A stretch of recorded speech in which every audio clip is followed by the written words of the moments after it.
बिस्मिल्लाहिर्रहमानिर्रहीम, अस्सलामुअलैकुम। कैसे हो बच्चों आप लोग? उम्मीद करती हूँ खैरियत से होगे। ये आपकी new syllabus Oxford primary mathematics workbook 6A है। Chapter number 2 angles and geometric figures के रिव्यू के आखिर के क्वेश्चंस हैं। क्वेश्चन नंबर 4 आज हम करने लगे हैं, तो आप वीडियो आखिर तक देखिएगा। अच्छी लगे तो लाइक कीजिएगा, कमेंट कीजिएगा और अपने फ्रेंड्स के साथ शेयर कीजिएगा। यहाँ पर आपसे कह रहे हैं ABCD is a rectangle and DEF is a straight line.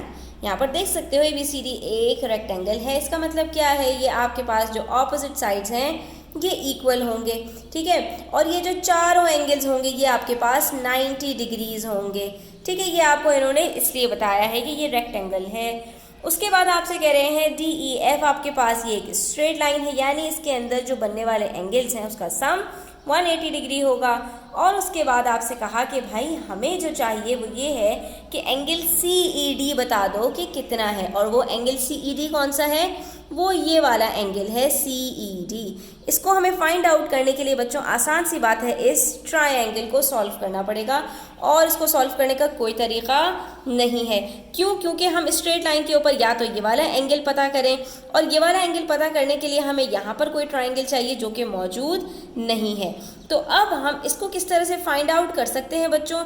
इसको फाइंड आउट करने का हमारे पास यही तरीका है कि हम ये वाले दोनों एंगल्स पता लगा लें। अब ये वाला एंगल पता लगाना भी कुछ मुश्किल नहीं है बच्चों। तो पहला स्टेप में तो हमें यही वाला एंगल पता लगाना पड़ेगा। क्यों? क्योंकि ये हमारे पास पूरा 90 डिग्री बन रहा है, जिसमें से हाफ एंगल हमें मालूम है। तो बाकी हाफ कितना होगा? 90 माइनस 43 डिग्रीज। जब ये वाला एंगल हमें पता चल जाएगा बच्चों, तो ये वाला एंगल पता लगाना भी कुछ मुश्किल नहीं रहेगा। कैसे मुश्किल नहीं रहेगा?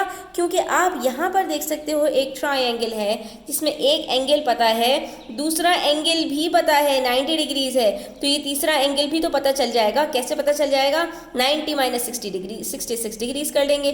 तो जब ये वाला एंगल भी पता चल गया तो हम इसको भी पता लगा सकते हैं, क्योंकि ये दोनों मिलकर भी 90 डिग्रीज बना रहे हैं। यहाँ से हम क्या करेंगे? जो यहाँ पर आंसर आएगा उसको 90 में से सब्ट्रैक्ट करेंगे और ये एंगल हमारे पास कैलकुलेट हो जाएगा।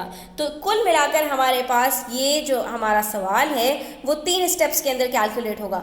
ये वाला एंगल तो हमें सीधा सीधा यहाँ से पता चल जाएगा, लेकिन इस वाले एंगल को पता लगाने के लिए पहले हमें ये वाला एंगल पता लगाना पड़ेगा। तो एक ये एंगल, फिर दूसरा ये एंगल और तीसरा ये एंगल हमें पता लगाना है। उसके बाद फिर हम इस काबिल होंगे कि हम इस एंगल को कैलकुलेट कर सकें। तो आइए हम इसके स्टेप्स जो है वो आपको बताते हैं कि ये किस तरह से सॉल्व होगा। पहले तो आप इसका स्क्रीनशॉट ले लो ताकि आपकी कोई भी वर्किंग्स आगे पीछे ना हो, ठीक है। इसके अंदर हमने सबसे पहले एंगल DEB को देखा कि ये हमारे पास जो है वो DEB जो आ रहा है ये हमें कैलकुलेट करना है। सॉरी, यहाँ पर हमारे पास सबसे पहले DCB की जो है हमने बता दिया कि ये हमारे पास क्योंकि एक एंगल है रेक्टेंगल का, तो ये 90 डिग्रीज के इक्वल है और ये दो एंगल से मिलकर बन रहा है, यानी इन दोनों का सम 90 डिग्री के इक्वल्स होगा, ठीक है। तो जिसमें से हमारे पास एंगल ECB ऑलरेडी गिवन था 43 डिग्रीज, तो ये वाला एंगल DCE हमने कैलकुलेट कर लिया, दैट इज 47 डिग्रीज, ठीक है। इसको आपने नंबर 1 कर देना है कि ये हमें इस ट्राइंगल को कैलकुलेट करते हुए चाहिए होगा। उसके बाद सेकंड वर्किंग के लिए हमने देखा कि हमारे पास ADC जो है ये भी 90 डिग्रीज के इक्वल है और ये भी दो एंगल से मिलकर बना है और इन दोनों को ही हमें कैलकुलेट करना है। पहले हमने ADF को कैलकुलेट किया इस ट्राइंगल की मदद से, और उसके बाद फिर हमने EDC को या FDC को कैलकुलेट किया इस एंगल की मदद से, यानी 90 में से सब्ट्रैक्ट कर दिया 66 को, तो 24 डिग्रीज आ गया, ठीक है। उसके बाद अब जब हमारे पास ये 24 डिग्रीज को सब्ट्रैक्ट करने के बाद 66 डिग्रीज आ गया हमारे पास, तो ये दो एंगल्स हमें इस ट्राइंगल के अंदर मिल गए और जब हमें इन दोनों को सम किया तो हमारे पास आंसर आया 113 डिग्रीज।